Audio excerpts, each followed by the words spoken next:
The Revolution Against Capital, Gramsci, 1917. The Bolshevik Revolution has become a definitive part of the more widespread revolution of the Russian people. The Maximalists, up until 2 months ago, had been the force necessary to stop the cause grinding to a halt, to stop the road to the future coming to a dead end, to give rise to a final settlement that would have been a bourgeois settlement. They have taken possession of power, they've established their dictatorship, and they are developing forms of socialism that mean the revolution will finally have to ease off in order for things to continue harmoniously, without too many great conflicts, with its basis being everything that has already been achieved. The Bolshevik Revolution is based more on ideology than actual events, therefore, at the end of the day, we really don't need to know any more than we know already. It's a revolution against Karl Marx's Capital. In Russia, Marx's Capital was the book of the bourgeoisie, more than of the proletariat. It was the crucial proof needed to show that, in Russia, there had to be a bourgeoisie, there had to be a capitalist era, there had to be a Western style of progression, before the proletariat could even think about making a comeback. About their class demands. About revolution. Events overcame ideology. Events have blown out of the water all critical notions which stated Russia would have to develop according to the laws of historical materialism. The Bolsheviks renounce Karl Marx and they assert, through their clear statement of action, through what they have achieved, that the laws of historical materialism are not as set in stone, as one may think, or one may have thought previously.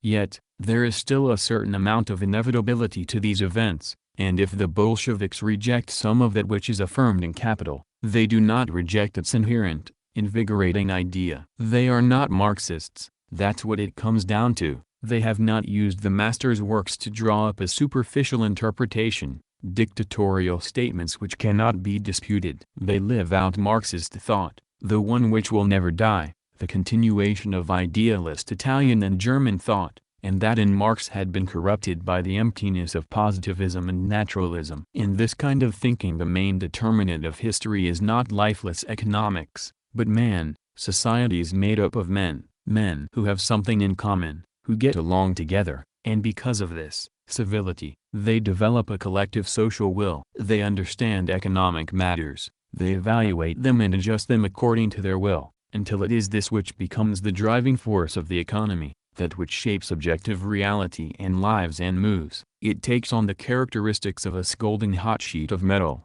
which can be sculpted in any way they so choose. Marx predicted the predictable. Though he couldn't predict the European war, or better put, he couldn't predict how long it would go on for and the effects it would have. He couldn't predict that this war, 3 years of unspeakable suffering, of unspeakable misery, would reawaken the Russian people's collective will like it did. A will of such a sort normally needs a long period of development in order to permeate society. It normally needs a long line of class experience. Man is lazy. It needs to organize itself, firstly on the exterior, it needs to form bodies and associations, but then on the interior, in terms of thought, of will, it needs a never-ending continuity and a host of external motivations. This is why, normally, the rules of Marxist historical criticism take a hold on reality, grasping it with both hands and making everything appear clear. Normally, it's through an ever more intense class struggle that the two classes of capitalism are able to make history. The proletariat is fully aware of its current state of misery, its continuing poverty, and it pressures the bourgeoisie to create better conditions. It fights, obliging the bourgeoisie to better techniques of production, so that the most urgent needs of the proletariat can finally be satisfied. It's a long, hard road towards something better, which helps to speed up the pace of production and continually increase the amount of goods which can be of use to all. Many fall along the way, which only makes the wishes of those who remain even more urgent. The masses are in a permanent state of turmoil, and because of such chaos they become even more ordered in their thinking, they become ever more conscious of their power, of their ability to take on social responsibility and to become the judges of their own fate.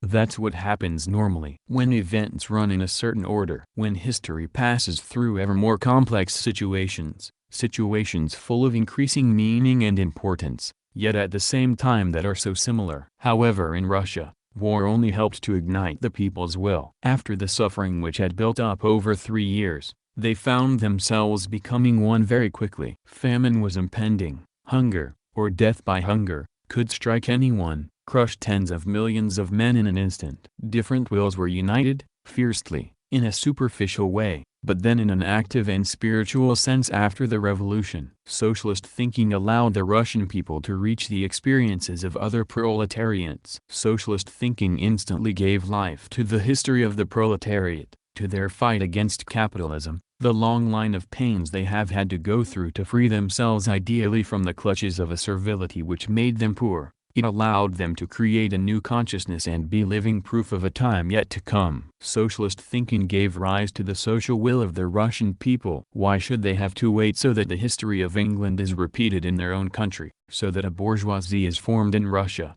that class struggle is ignited, that a class consciousness is born, that the fall of the capitalist world finally comes? The Russian people have already gone through these events in their minds, and in the mindset too, of a minority group. They've overcome these experiences. They are what they needed in order to establish themselves, just as they will need the capitalist experiences of the West in order to reach, in a short period of time, the heights of Western production. North America is, in capitalist terms, more advanced than England, because in North America the Anglo-Saxons started from a point which England only reached after a long evolution. The Russian proletariat, educated in socialism, will start its history from a high level of production that England has only got to today. Its starting point will be something which has been accomplished elsewhere, and from this accomplishment it will be driven to reach the economic maturity that Marx sees necessary for collectivism. Revolutionaries will themselves create the conditions needed for a full and complete fulfillment of their ideal, and they will do so in less time than capitalism would have. Socialist criticisms of the bourgeois system,